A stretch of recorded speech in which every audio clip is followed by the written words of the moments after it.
All right, so welcome to our shir on Mor Nevuchim. I think this is lecture number 67, I think. And we are now in part 2 of the Mor Nevuchim, Guide for the Perplexed, chapter 19. And we had mentioned the uh, we had started last week. We had started the chapter 19. We just read a little bit, and we mentioned then, and we discussed the importance of why it's so important to Rambam, and what's the difference between whether or not the world is eternal, as Aristotle said, and versus whether or not the world was created. Now, and Rambam gave a very important, introduced a very important idea, and that is that if the world has always been, right, regardless of whether or not you use what Aristotle felt, that there was a God that made everything go, but that God was always doing the same exact thing for eternity and always will for eternity. Or was there a moment in time where God decided to create the world, where there was nothing and then after it something? So I'm sorry, my cat keeps trying to jump on my lap and it makes it hard for me to teach.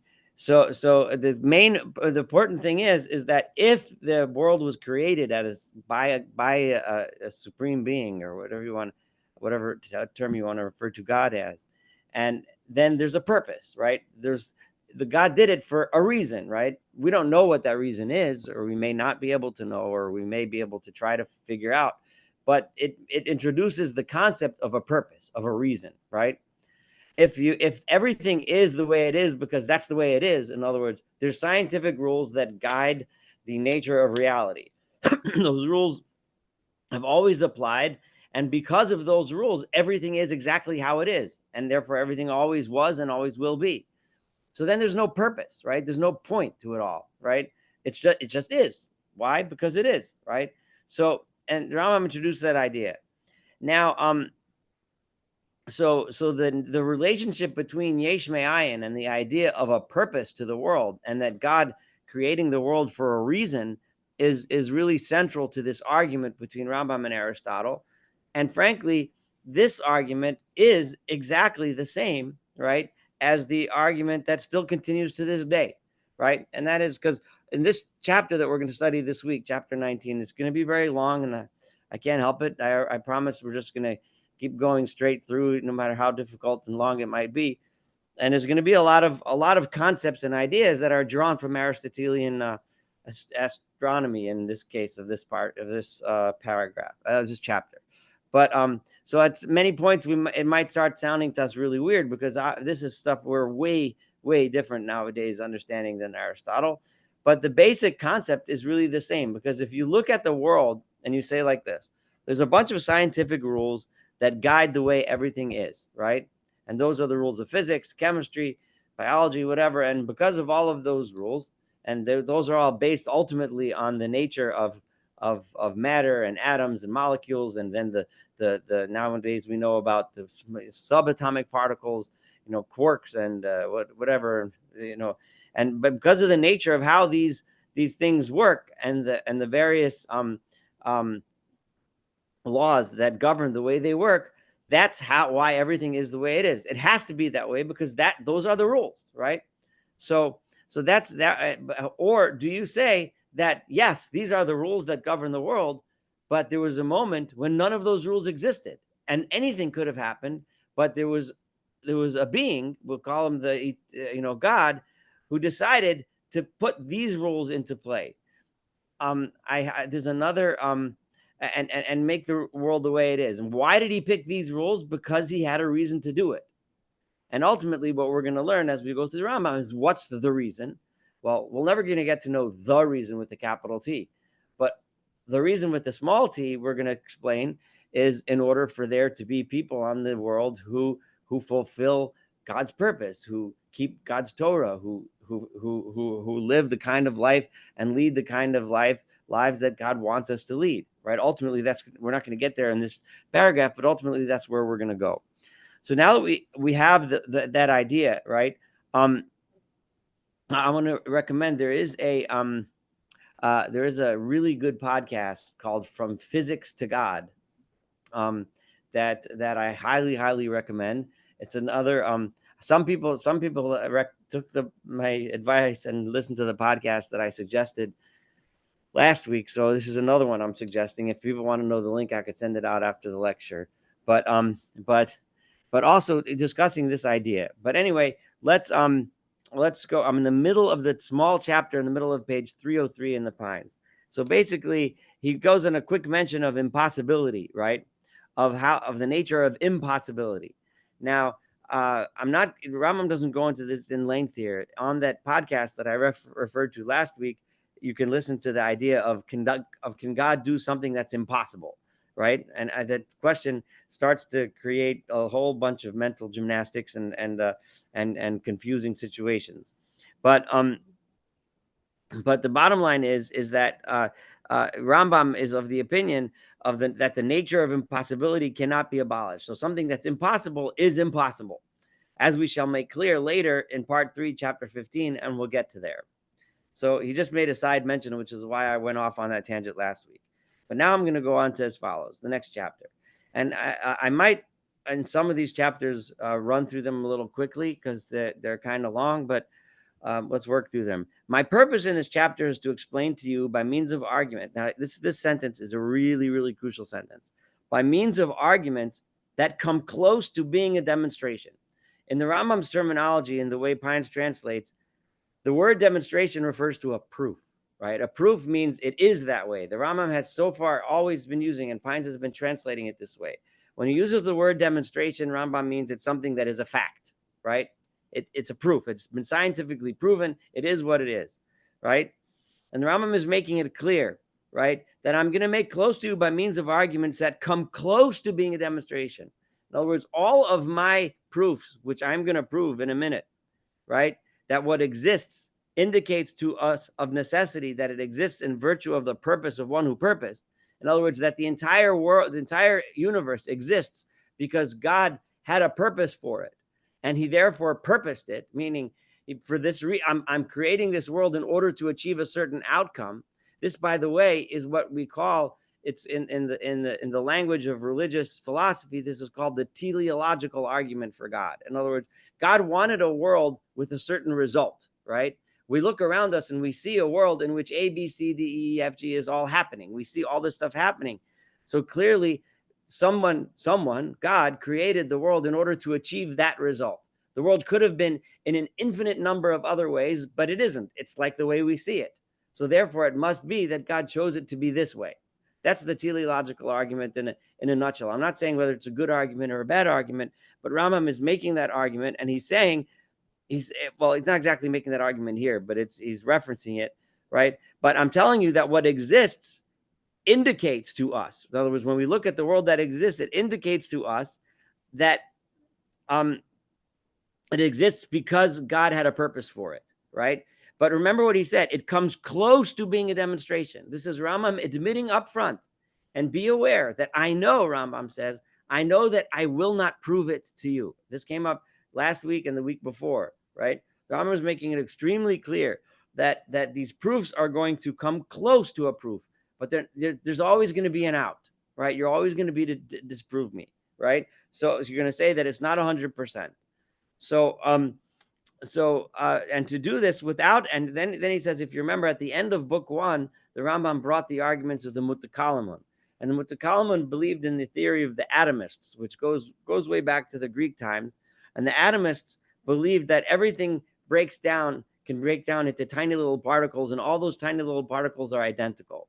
And the world is constantly being broken down and put back together by these tiny little particles. And the nature of these particles, when they when they all get back together in a different way, they become a new thing with new characteristics. And we went into it in detail then, and I'm not going to go into in detail now, right? But that was there.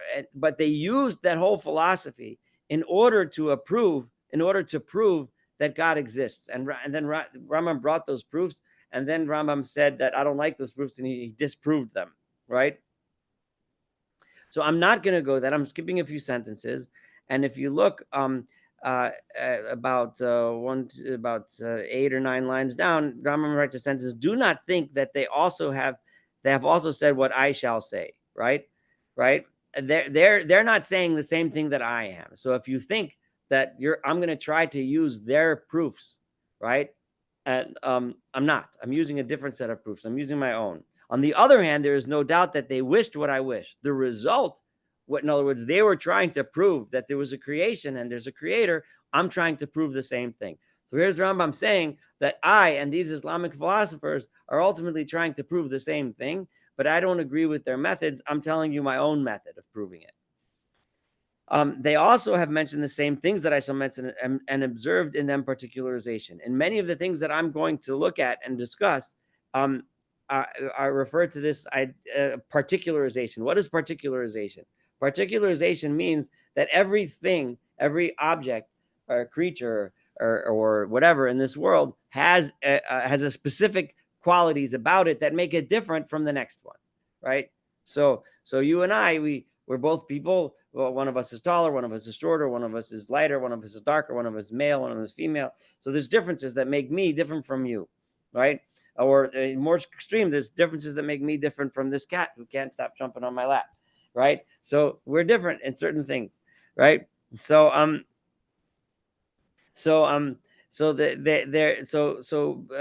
in their opinion, there's so they established their particularization. I'm kind of skipping till the end of the page. I'm going to turn the page, and they explain particularization by talking about how do these atoms get together. I'm on top of 304 now. I skipped a bunch, but I shall explain, and I'm also going to discuss the idea of particularization about why one thing is different from another. But I'm not going to deal with the atom business. The Rambam didn't like that whole the whole business of atoms. Okay, fine. I shall explain this method after first setting forth this premise. In every case in which things differing in any way from one another possesses a common matter, all right? Think about it for a minute, right? If I'm different from you, but we're both made of the same stuff, right? There must of necessity be a cause other than the matter that rendered it necessary for me to be me and you to be you, right? That some of the things have a certain attribute, some have a different one, right? Why am I, X inches tall and you X inches tall if we're both made out of skin and bones and flesh or whatever, right? There's something that makes it that I'm different from you, even though we're made of the same stuff. Or there may be several causes according to the number of things. I might be taller, I might be shorter. You might be bigger, you might be smaller. You might be lighter, you might be darker. There might be a cause for one difference, another cause for another difference. But there's something that makes us different, even though we're made of the same stuff. This premise is unanimously agreed upon by those who believe in the eternity of the world and those who believe in its coming time. Whether me or Aristotle, no matter how you think the world was created, this has to be true, right? If we're made of the same stuff, something caused me and you to be different. So after I set this forth, this premise, I'm going to start to explain by means of questions and answers concerning Aristotle's opinion. So now the Rambam is going to present as if he's asking questions to Aristotle, right? He's going to pose a question, Aristotle, blah, blah, blah, blah, blah, right? And then Aristotle's going to answer, which it's just actually Rambam going to be answering based on Rambam's understanding of Aristotle's writings. So we put a question to Aristotle as follows. You have demonstrated to us that the matter of everything that is beneath the sphere of the moon is one and common to everything, right? What then is the cause of the differences between the individuals of every species, right? If everything beneath the moon, right, in other words, everything that we see on this planet, right, is all created out of the same matter, right? So then why are there humans and lions, right? Why aren't we all the same, right? Okay, that's the question. Why are humans and trees and flowers and bees and fish different, right? What's going on? So obviously this is pre-Darwinian days, so that Aristotle's answer isn't going to be Darwin's answer, but he'll give his own answer. He'll say the cause of the differences lies in the changes in the mixture of the compounds composed of this matter, right? So there is one basic matter, right? But the matter it becomes four forms, which we learned all the time is earth, fire, water, and wind, right? And because each the mixture of those compounds is different in each item, right? I'm skipping through, I'm paraphrasing a little. For these elements were first mixed through the action of the motions of the sphere. The lowest sphere moving around causes all these things to mix around. And one of the main demonstrations of this that they saw with their own eyes is the moon moving and the tides going in and out. So mixing the water and the land and the earth and so on. and the wind blowing fire. They saw all these things mixing around. Okay, so consequently, the difference in the compounds representing a mixture of the elements came about through differing measures. If there's a little more warmth, a little more cold, a little more wet, a little more dry, in virtue of these combinations, right, these forms, they became disposed to receive other forms, and this continues constantly like this. So depending on where they are in the world, the latitude, and then Aristotle will explain those whole things. So the bottom line is, he's going to tell you that the reason why they're different is because if you mix it in such a manner, then you get a person. If you mix it in this manner, you get a lion. If you mix it in this way, you get a mosquito. Okay. So now let me ask Aristotle another question. Rambam says, I'm at the bottom of 304. Since the mixture is the cause of the various matters being predisposed to receive the various forms, what is it that prepared this first matter so that a part of it receives? Okay, so you're telling me, Rambam says, that it all started with one matter. That matter, right? But part of that matter became fire, and part of that matter became water, and part of that matter, and so on, right? So what made it happen that way? Why is the matter of earth more fitted for the form of earth, and the matter of fire for the form of fire, right? How did it divide up into these four elements? So Aristotle gave an answer, said, there has been made necessary by the differences between the various places, right? For the part that is depending on where it was. If it was closer to the sphere, right, then it would be kind of like wind or fire, right? And if it's more distant, then it's more like earth, and so on. I'm kind of running through this paragraph, right? Necessary. In other words, based on its location, it took upon itself certain characteristics, and then once it gets mixed by the motion of the sphere, it mixes into have various forms. So then I ask him a question: is the matter of the encompassing sphere? Okay, so all of that's talking about the stuff that's below that sphere. Right? Remember, in their physics, in their mind, right? Everything below the moon is this hollow area in which we live in, right? Is this area in which we live and breathe and walk. Once you get above the moon, everything is solid, right? It's these solid spheres made out of matter that are rotating around, right? So within which the planets and the stars are embedded into those solid spheres, right? So are those spheres made up of the same stuff? Now remember, the spheres, according to this physics, Aristotle will have to say no. Why? Because if there was difference, if it was the same stuff, then there's no divider between the sphere and what we find below the sphere, right? Something has to differentiate. Well, it's made out of different stuff. So below the bottom sphere, it's all made out of the same stuff, and which end up being four elements, which ends up getting mixed together into everything we see. For the sphere itself is made up of new stuff. So he says, no, it's another matter, and those are other forms, okay? The term body, right, applied to the bodies that are with us and heavenly bodies is equivocal. In other words, the fact that we talk about bodies, a heavenly body, that's just an equivocal term. Rambam uses that when we use one term to refer to two things that are truly different, but they have some similarities. So the term is borrowed from referring to this to referring to that. From here on, listen. Okay, so this is my conversation with Aristotle. So now Rambam starts talking. So you who are engaged, listen to me. All right, you who are listening, who are learning this treatise. So all of us four people here tonight, and anyone else that listens in the recordings, right? You already know that Aristotle's demonstration that comes from the difference of acts, the difference of forms may be inferred. In other words, how do you know what's a different form? In other words, whether it's fire, water, etc., by what it does, right? So consequently, inasmuch as the motions of the four elements are rectilinear and the motion of the sphere is circular, right?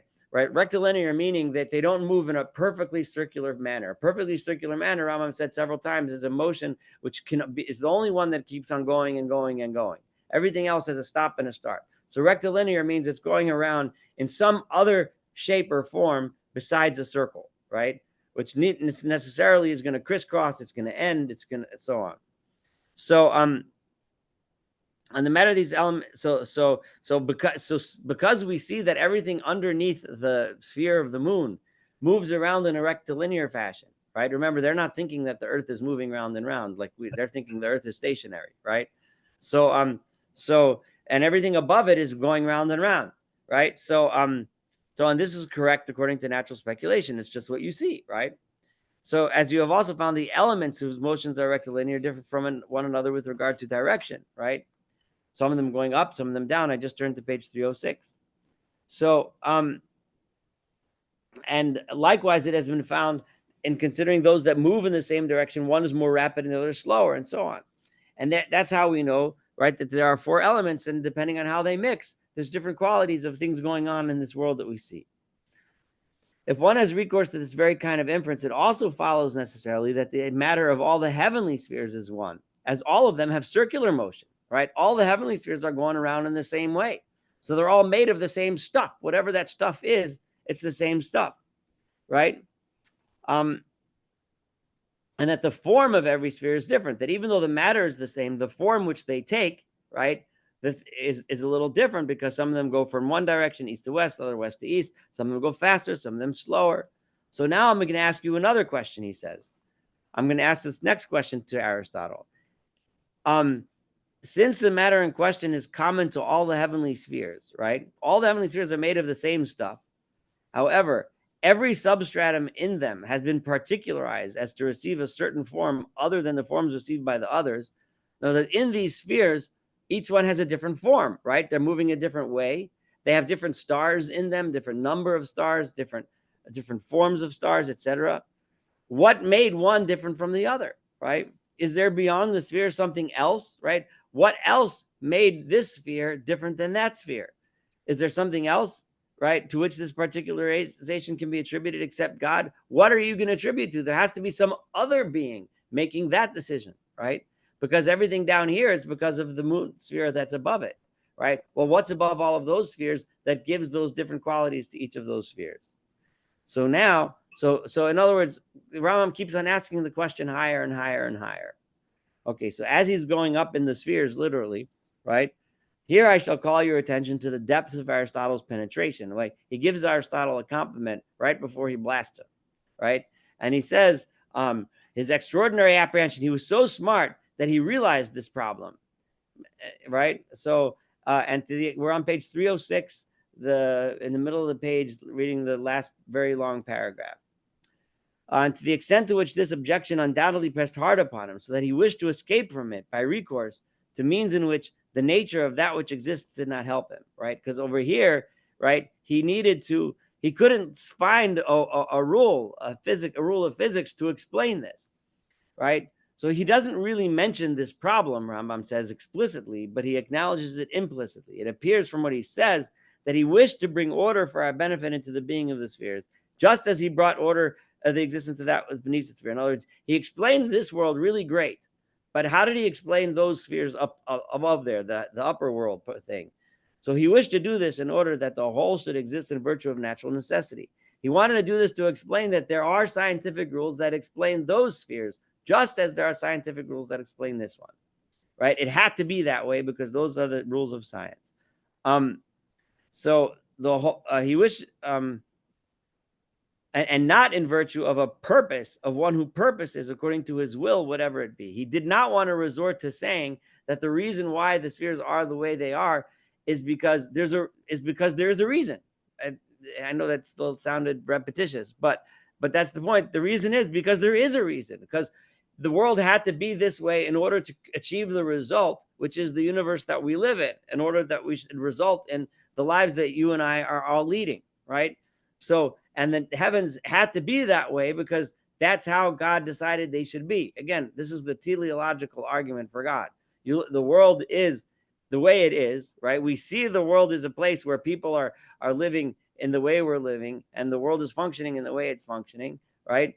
And since it could have been in a bazillion other ways, but rather it is in the way we see it, right? How come it's this way? It must be that God made it in order for it to be this way, right? So, for he wished to give but Aristotle didn't want to do that. Aristotle didn't want to say that there was a purpose for it. Aristotle wanted to say it is this way because that's the way it has to be, right? So, for he wished to give a cause for the fact that the sphere moves from the east and not the west. He wished to give a cause for the fact that some of them are swift of motion and others are slow. He wished to give a cause for the fact that every star from among the seven has a number of spheres, while this great number of fixed stars is found in one sphere. He wished to assign causes for all this, so that things would be ordered for us in a natural order that is due to necessity. I just got to the top of 307, right? He wanted it to be, right, that it has to be this way because of the rules of physics. However, he has accomplished none of these undertakings. Aristotle never managed to explain it. As a matter of fact, all he has explained to us regarding what is beneath the sphere of the moon follows in order, conforming to that which exists. Everything he explains about the world we're in today, that we live in and see and breathe and talk and feel and touch in, he explained it. Well, obviously, several years later, 100 years, a couple hundred years later, we would, after the Rambam, we would disprove all of what he thought he knew. But the Rambam in his day, they thought they understood the science of everything that they could see. On the other hand, one can say of all he has stated with matters regarding to the sphere that he has assigned no clear cause, and that the matter, as he sets it out, does not follow in order for which necessity can be claimed, right? That whatever that matter is that makes up the heavens, right, doesn't follow the rules, right, that of necessity, because he doesn't never identified them. For we see in case of some spheres, the swifter of motion is above, right? In other words, the rules that we applied to here don't apply there, because here faster things, the slower is above the swifter, and while over here usually swift is above slow or whatever, and so on. And I shall deal with these points in a special chapter of this treatise later in chapter 24. To sum up, right? It was undoubtedly when Aristotle realized the feebleness. I'm going to sum up what the Rambam sums up in a minute, okay? But let's just see what he says, right? It was undoubtedly in the middle paragraph of 307. It was undoubtedly when Aristotle realized the feebleness of what he said in setting forth, right, and expanding the ground and the causes of these things, that he prefaces starting upon these investigations with a statement that runs literally as follows. And this is the Rambam's quote. Pines on the bottom brings other quotes from different translations, but it's, roughly Rambam's translation is roughly corresponds to everybody else's translation of Aristotle. So he says like this: now we desire to make a sufficient inquiry, and it's worth trying to hear carefully what Aristotle's doing and what the point that Rambam is trying to make a sufficient inquiry into two questions, right? I want to ask about two things. Aristotle says it's obligatory for us, right, to inquire into them. We need to ask them and to speak concerning them according to the capacity of our intellects, our knowledge, and our opinion. However, no one ought to attribute this undertaking, don't think, to over boldness or temerity, where like we're haughty, but rather should our desire and ardor for philosophy be admired. It's a good thing to be curious. Don't think that it's haughty to look into these deep questions. It's not. It's important. It means that you want to learn, right? When therefore we seek out noble and important questions and are able to propound for them, though it be only to some small extent, a well-founded solution, it behooves the hearer to feel great joy and jubilation, right?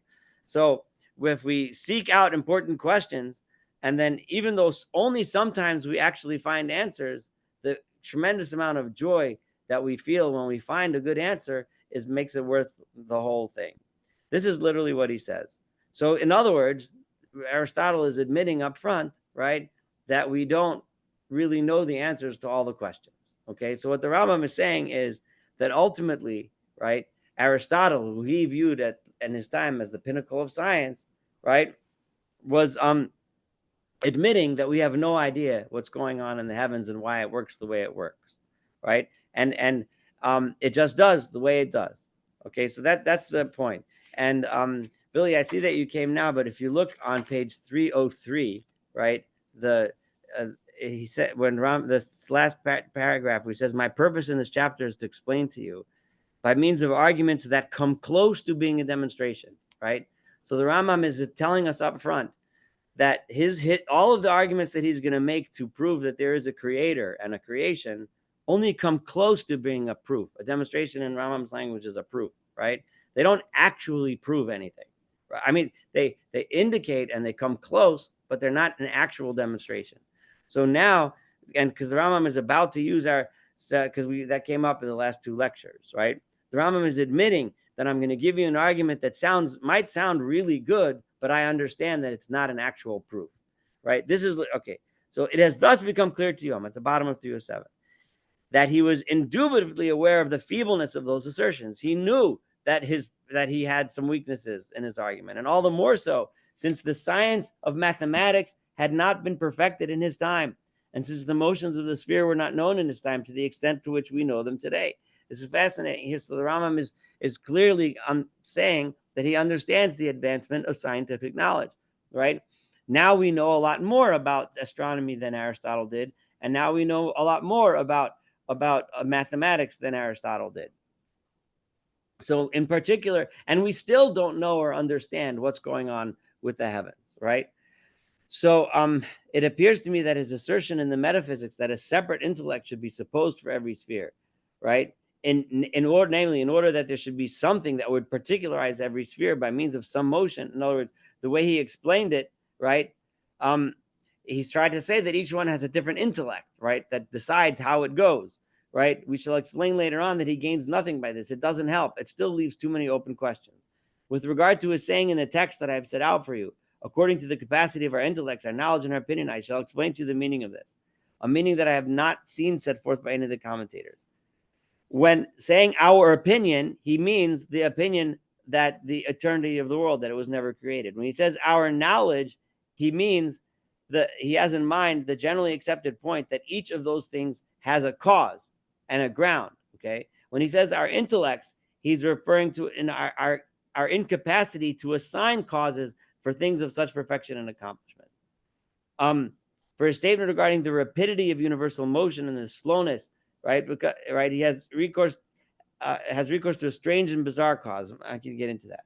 Similarly, he says that the distance of a sphere from the eighth sphere is greater. However, this is not consistently so because nowadays we've proved it wrong. It's not worth going into that because this is archaic science that has long since been debunked.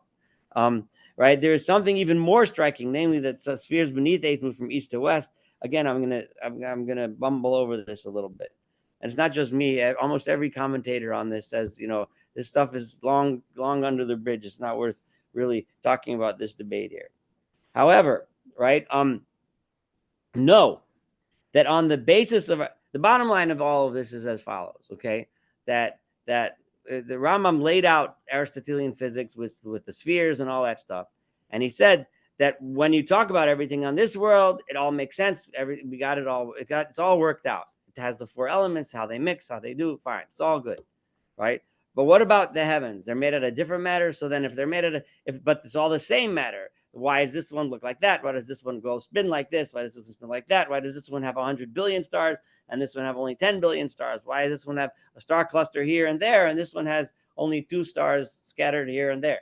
Like, so now on the basis of our opinion, the opinion of the community of those who affirm the production of the world in time, all this becomes easy, right?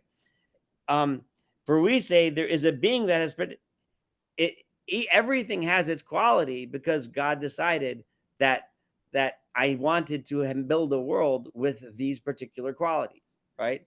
So each thing is different, just as it willed every sphere in regard to its motion and rapidity. We do not know in what respect there is wisdom in making these things exist in this fashion. We might not know God's reasons for making these decisions.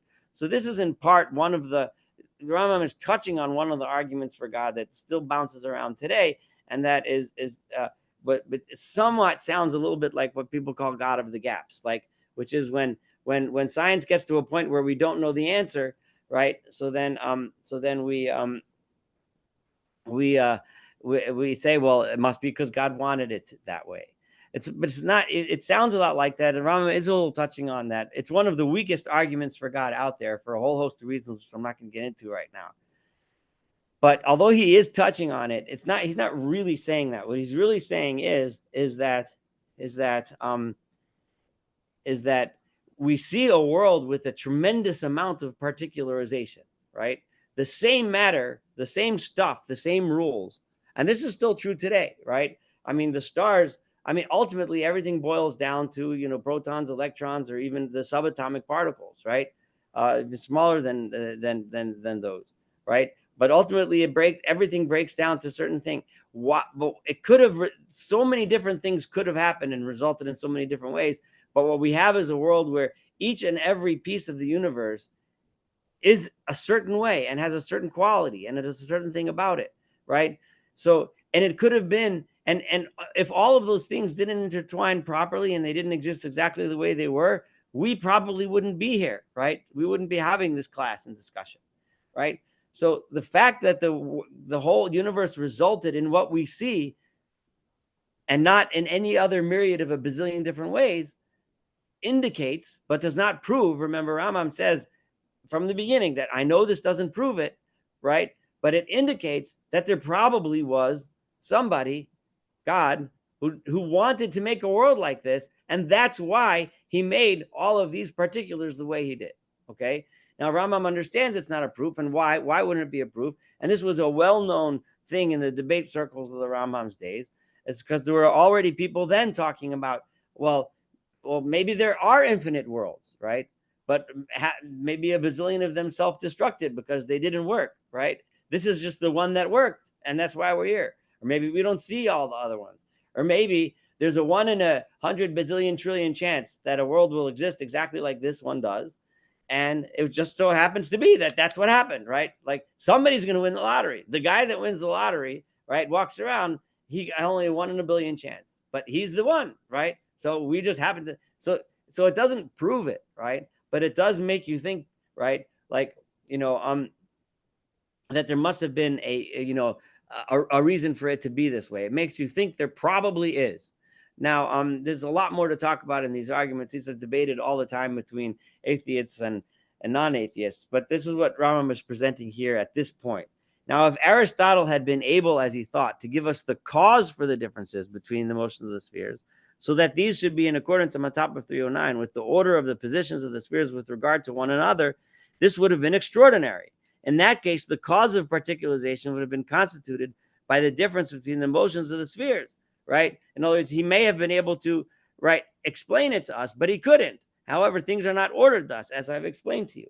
Now, you and I know that later on, we started to explain the cause for the spheres. Eventually, they realized that they had it all wrong, and there was no such thing as spheres. It's just outer space. But the rule. But even today, we get higher and higher and deeper and deeper and more focused on the cause of this and the cause of that. But we still have more to go, right? So we got up to here. Now, why does that work that way? And so on. And got up here. Well, why does that work that way? If you ever get to a point where you have to say, well, this is it.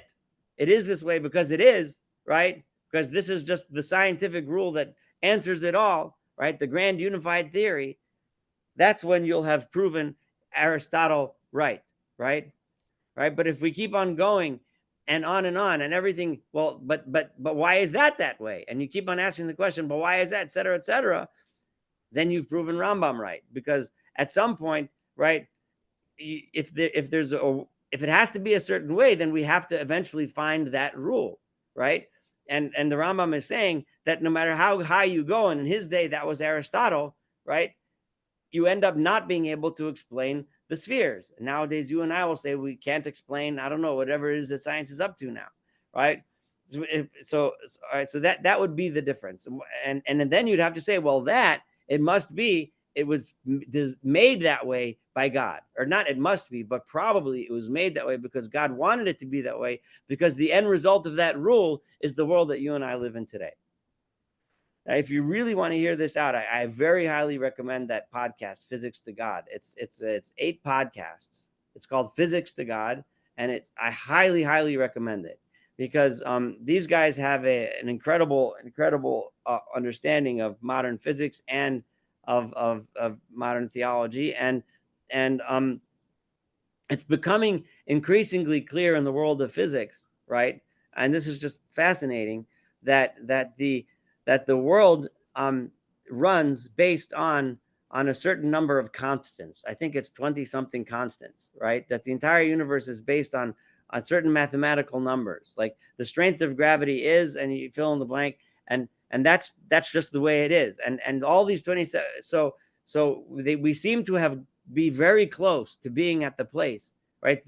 The fundamental search for the grand unified theory, which was in the 20th century the holy grail of physics, is almost being abandoned, or maybe has been abandoned in modern theoretical physics, because we've gotten to the point where it isn't a grand unified theory. It's a set of rules, and it's a set of constants. I think it's 27 different constants, right? And there's no clear reason why they have to be that way. So we may actually almost be, or may actually be at that point of science today, where we've reached the end, right? This is it. These are the constants. These are the numbers. That's what the world is based on. Why are the constants the way they are? We don't know. I highly recommend this podcast because they go through this point. Can you put it on the chat so we can copy it and paste it so we can get emails on it? Because I'll write down what it's called. They have it's called Physics to God. I'll try to get a link. So if I go into Google and I put Physics to God, will I get it? Physics to God podcast. You'll probably find it. And I can yes, just put that into it Google. comes right up, and the one that says podcast just goes to a picture. But if you go on the top thing, it says Physics to God, and it gets you right to the podcast. Yeah, so these guys put there's going to be 3 series. The first series they put out, it's 1 to 8, and I don't know what they're going to say in series 2. They're waiting for another year. I think the next one is going to come out like in April or May of 2024. They're going to do another series of 8, and then they're going to do a third series of 8, and I'm guessing in 2025. I mean, I asked 10 here. Say that again. Okay, 10. So, but that's still the season 1, right? Yeah, I think. Yeah, so I'm pretty sure I listened to the first season, and I asked the guys about the next season. They said it's not coming out until like April or May, and they refused it. Are they physicists or who are these guys? They do have an educate the appropriate credentials, but listen to, they'll tell you all their credentials on there. Okay. They both have a rabbinic ordination, I think, but they both also have academic credentials. But they describe themselves very well in there.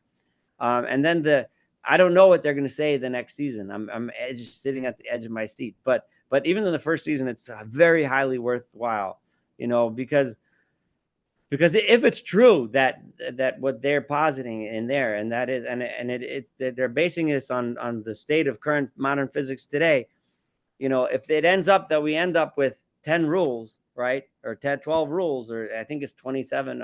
Please don't quote me on that. Constants, and that's the rules that govern the whole universe. Now what, right? Right? What? So okay, so why is this the rule? If it's 0.9672347 meters squared, why isn't it 0.962378 meters squared, right? Why? If it was a little bit different, nothing would exist, right? The world would not exist, right? So, the one we know. Yeah, right. So why is it this way? So now it could be just chance, right? But the chance of it happening is so minuscule that one would then tell himself, it seems much more probable to say that someone made these constants this way in order that we should have a world like this, right?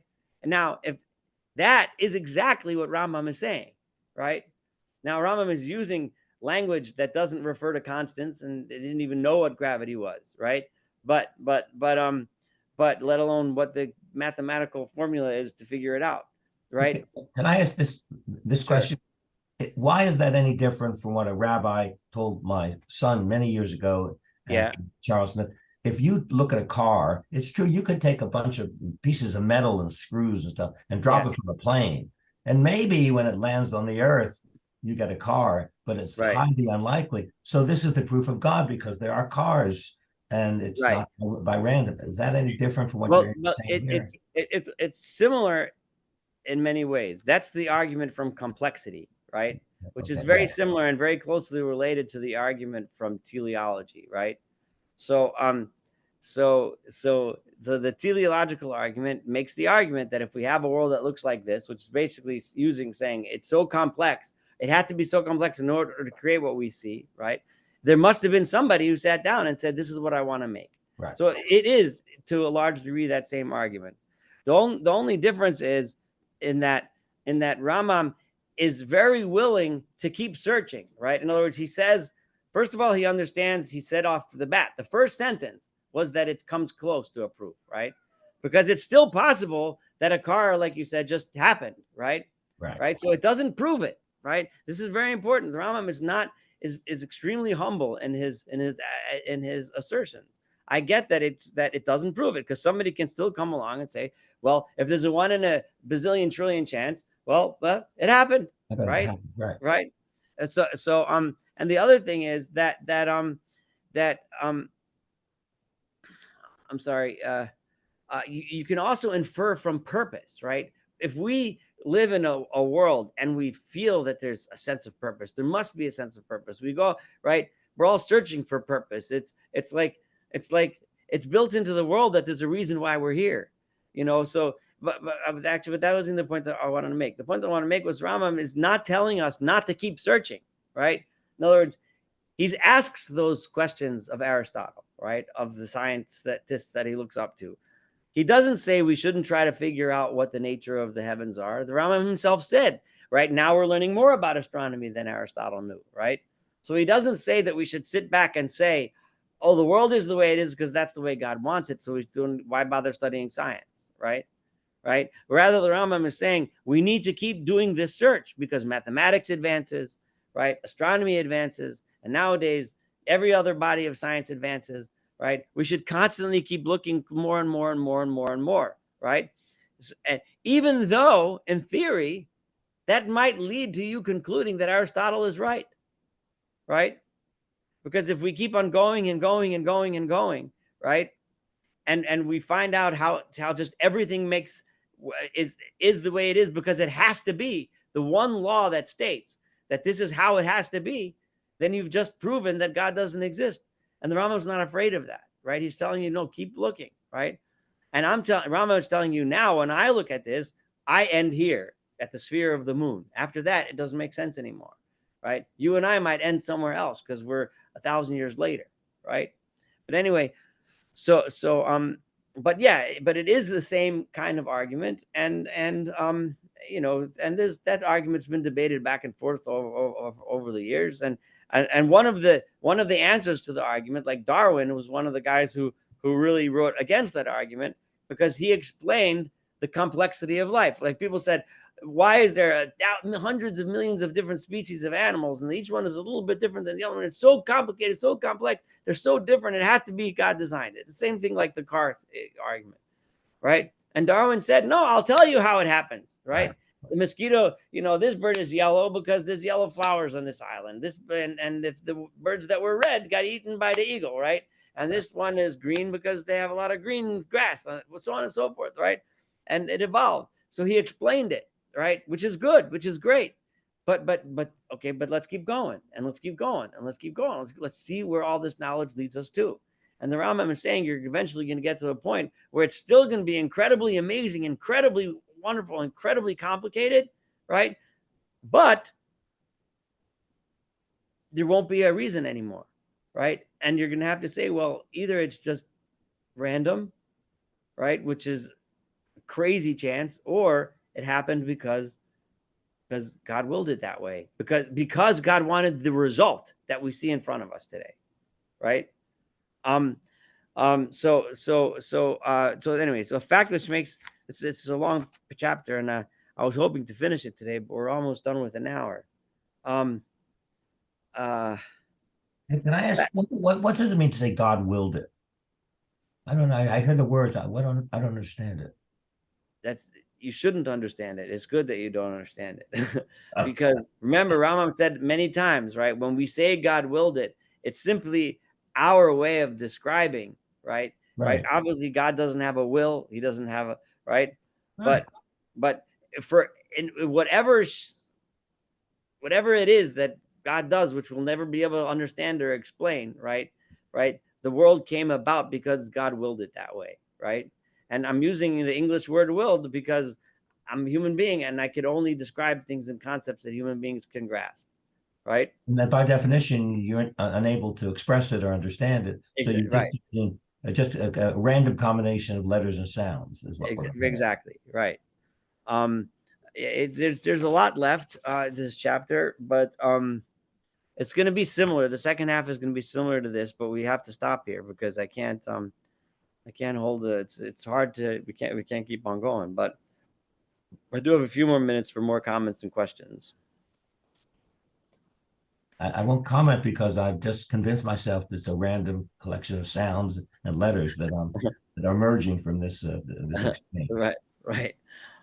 Yeah, it doesn't actually mean anything.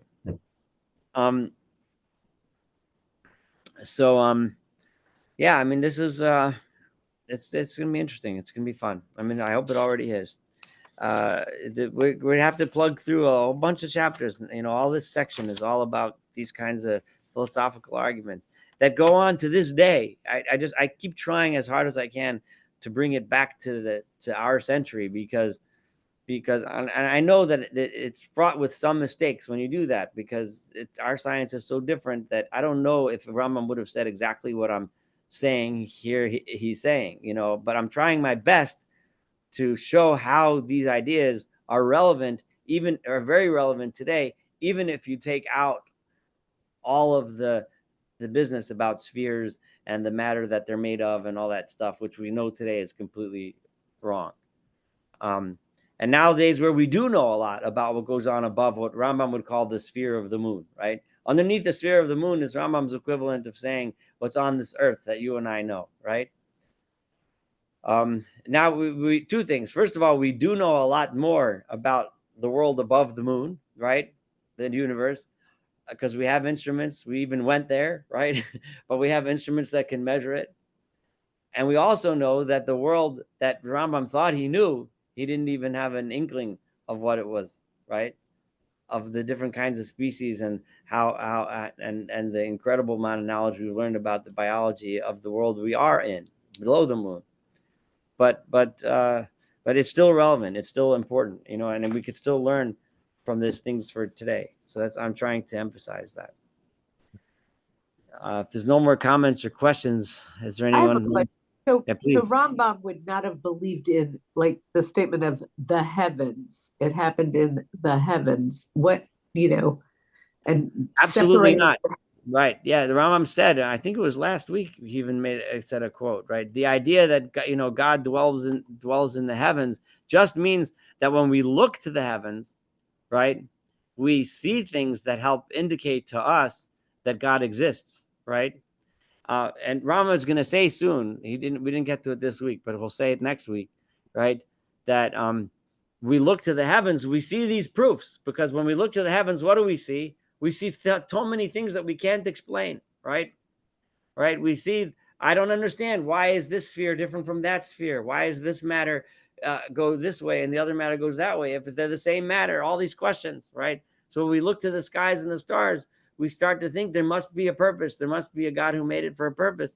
So that's why we say we look to the heavens and we see God. Not because God's there, right? Right. But nowadays, you and I would use the language a little differently. We look to the heavens and we see just how vast and how incredibly wondrous the universe is, right? And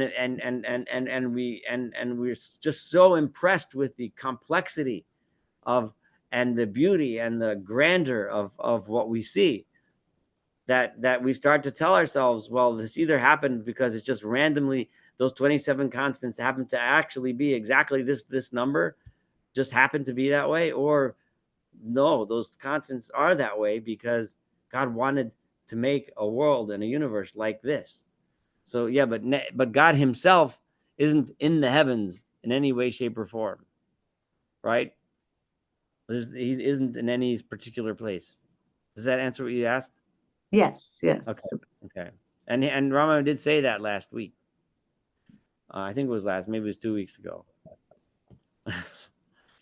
I feel like the Rambam's talking to us every week. Maybe. Yeah, my one of my sons in Israel now, he went with his school on a trip to the Rambam's grave. One of the few, they're only letting them go on trips to places they feel are safe. Luckily, as the situation improves, they can go more places around and stuff. And he gave a whole speech about praying and asking a tzaddik, asking a righteous person to pray before God. And my son, having learned a little bit of Maimonides with me, he calls me and says, like, the Rambam would probably rolling in his grave listening to somebody saying things like that. And I was saying, I'm surprised the Rambam didn't climb out of his grave and tell this guy to just stop. But anyway, I'm not saying that there isn't a legitimate stream of Judaism that believes and teaches such things, and that's fine. But it wasn't the Rambam, you know. Anyway, so yeah, any other comments? Will you have class next week? Wait, what's next week? Oh, next week is the night before Thanksgiving, right?